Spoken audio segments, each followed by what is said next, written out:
Hai sobat, Assalamualaikum warahmatullahi wabarakatuh. Bagaimana kabar kalian? Semoga kalian sehat ya.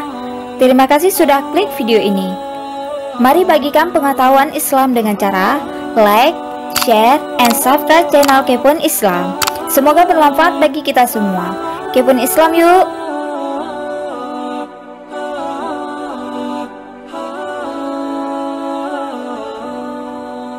Topik pembahasan tentang kaum perempuan sejak zaman dahulu hingga kini masih ramai diperbincangkan. Utamanya adalah tentang relasi atau hubungan antara laki-laki dan perempuan.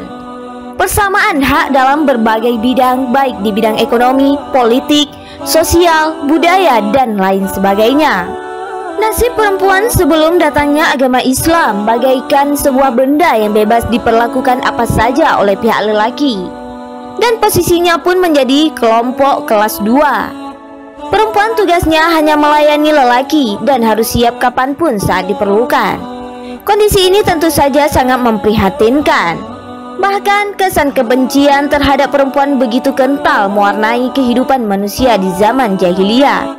Seperti diungkapkan Khalifah Umar ibnu Khattab radhiyallahu anhu, sebelum dirinya memeluk agama Islam, lahirnya seorang anak perempuan dalam sebuah keluarganya bagaikan aib bagi keluarga. Apalagi bila mereka mempunyai kedudukan terhormat dalam kelompok masyarakat. Karena itu, demi menutupi aibnya, anak perempuan yang baru dilahirkan harus dibunuh. Kalau diselamatkan atau tidak dibunuh, anak perempuan di zaman pra-Islam ini hanyalah menjadi pemuas kaum pria. Ia wajib melayani kehendak pria, termasuk bapaknya sekalipun. Dan anak-anak perempuan tidak diperbolehkan bekerja di luar rumah. Mereka cukup untuk memasak di dapur, melayani suami saat malam hari, dan mencuci pakaian.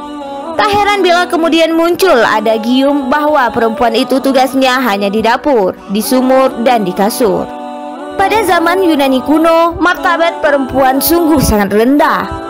Perempuan hanya dipandang sebagai alat penerus generasi dan semacam pembantu rumah tangga serta pelepas nafsu seksual lelaki. Filosof Demosthenes berpendapat istri hanya berfungsi melahirkan anak.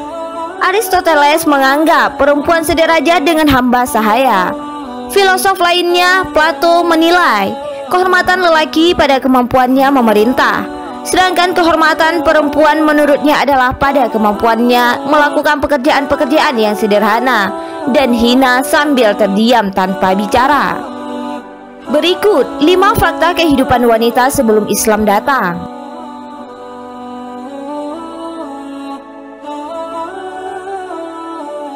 5. Dikubur hidup-hidup. Sebelum Islam, yang dimaksud di sini adalah masa jahiliyah yang dialami bangsa Arab secara khusus dan dialami penghuni negeri lain secara umum.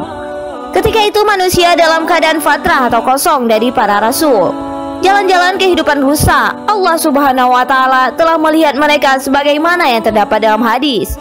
Maka Allah Subhanahu wa taala murka kepada mereka, Arab maupun non-Arab, kecuali segelintir dari ahlul kitab. Keadaan wanita pada saat itu pada umumnya dalam keadaan sangat mengenaskan, khususnya di kalangan bangsa Arab. Pada saat itu masyarakat benci terhadap kelahiran mereka. Ada di antara mereka yang menguburnya hidup-hidup. Ada juga yang membiarkan mereka dalam keadaan terhina dan dihinakan. Sebagaimana Allah Subhanahu wa taala berfirman dalam surat An-Nahl ayat 58 sampai 59. Dan bila salah seorang dari mereka diberitakan dengan kelahiran anak wanita, berubah kecewalah wajahnya dan dia dalam keadaan marah. Dia berusaha menyembunyikan dari masyarakatnya apa yang diberitakan kepadanya. Apakah dia biarkan hidup dalam keadaan hina atau dia kubur? Alangkah jahatnya apa yang mereka hukumi. 4. Pemuas hawa nafsu belaka. Imam Bukhari meriwayatkan dari Aisyah radhiyallahu anha bahwa seorang laki-laki berkata kepada istrinya manakala ia sudah suci dari haidnya, "Pergilah kepada si fulan dan bersenggamalah dengannya." Kemudian setelah itu, istrinya ditinggalkan dan tidak disentuh selamanya hingga tampak tanda kehamilan dari laki-laki tersebut. Jika tampak tanda kehamilannya apabila si suami masih berselera kepadanya, maka dia akan menggaulinya. Hal tersebut dilakukan hanyalah lantaran ingin mendapatkan anak yang pintar. Pernikahan semacam ini dinamakan dengan nikah al-istibda. Dalam riwayat lain, Imam Bukhari meriwayatkan dari Aisyah radhiyallahu anha, banyak laki-laki mendatangi seorang perempuan, sedangkan si perempuan ini tidak menolak sedikit pun siapapun yang mendatanginya. Mereka ini adalah para pelacur. Di pintu-pintu rumah mereka ditancapkan bendera yang menjadi simbol siapapun yang menghendaki mereka, maka dia bisa masuk. Jika dia hamil dan melahirkan, laki-laki yang pernah mendatanginya itu berkumpul lalu mengundang ahli pelacak atau al-ka'afa. Kemudian si ahli ini menentukan nasab si anak tersebut kepada siapa yang mereka cocokkan ada kemiripannya dengan si anak itu. Dalam hal ini, laki-laki yang ditunjuk tidak boleh menyangkal. Maka ketika Allah Ta'ala mengutus Nabi Muhammad SAW, beliau menghapuskan semua pernikahan kaum jahiliyah itu kecuali pernikahan yang ada saat ini. Dalam tradisi Arab jahiliyah, antara laki-laki dan perempuan selalu berkumpul dan diadakan di bawah tajamnya pedang dan tombak. Pemenang dalam perang antar suku berhak menyendera perempuan-perempuan suku yang kalah dan menghalalkannya. Anak-anak yang ibunya mendapatkan perlakuan semacam ini akan mendapatkan kehinaan semasa hidupnya. 3. Mengawini saudara dan ibunya sendiri. Kaum jahiliyah juga terkenal dengan kehidupan dengan banyak istri atau poligami tanpa batasan. Mereka mengawini dua bersaudara. Mereka juga mengawini istri bapak-bapak mereka apabila telah ditalak atau karena ditinggal mati oleh bapak mereka. Perbuatan zina merata di semua lapisan masyarakat. Namun ada sekelompok laki-laki dan perempuan yang terbebas dari hal tersebut. Mereka adalah orang-orang yang memiliki jiwa besar dan menolak keterjerumusan ke dalam kemaksiatan. Kondisi hina lebih banyak dialami para budak perempuan. Imam Abu Dawud meriwayatkan dari Amru bin Shu'aib, dia berkata, seorang laki-laki berdiri sembari berkata, wahai Rasulullah, sesungguhnya si Fulan adalah anakku dari hasil perzinaanku dengan seorang budak wanita pada masa jahiliyah. Rasulullah SAW kemudian bersabda, tidak ada dakwaan dalam Islam yang berkaitan dengan masa jahiliyah. Urusan yang terkait dengan masa jahiliyah telah lenyap. Seorang anak adalah dari hasil ranjang atau dinasabkan kepada suami yang menikah sah, sedangkan kehinaan adalah hanya bagi wanita berzina. 2. Jual beli wanita.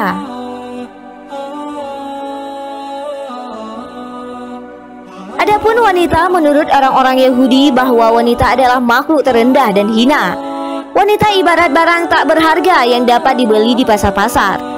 Mereka menganggap bahwa bagi laki-laki, wanita adalah satu pintu dari pintu jahanam karena wanitalah yang dituduh menggerakkan dan membawa mereka pada dosa. Dari wanitalah terpancar mata air musibah yang menimpa manusia seluruhnya. Mereka berkeyakinan bahwa wanita adalah laknat karena telah menggoda Adam. Inilah kenyataan yang terjadi pada bangsa Arab sebelum diutusnya Rasulullah SAW. Kenyataan yang sama juga terdapat pada bangsa lain selain Arab, seperti perlakuan bangsa Yunani dan Romawi yang dikatakan memiliki peradaban yang tinggi. Mereka menempatkan wanita tidak lebih dari sekadar barang murahan yang bebas untuk diperjualbelikan di pasaran.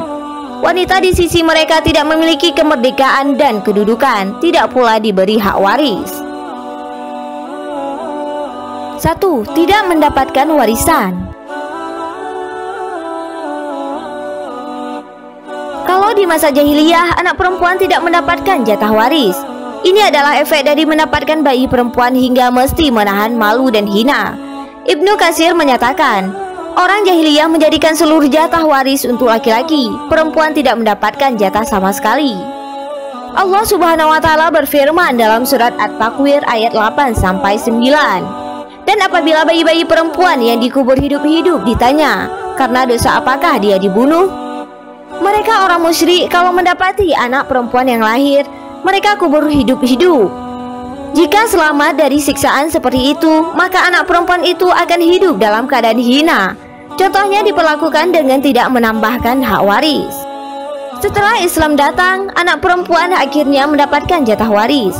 Dalam surah An-Nisa ayat 11, Allah Subhanahu wa taala berfirman, Allah mensyariatkan bagimu tentang pembagian pusaka untuk anak-anakmu, yaitu bahagian seorang anak laki-laki sama dengan bahagian 2 orang anak perempuan.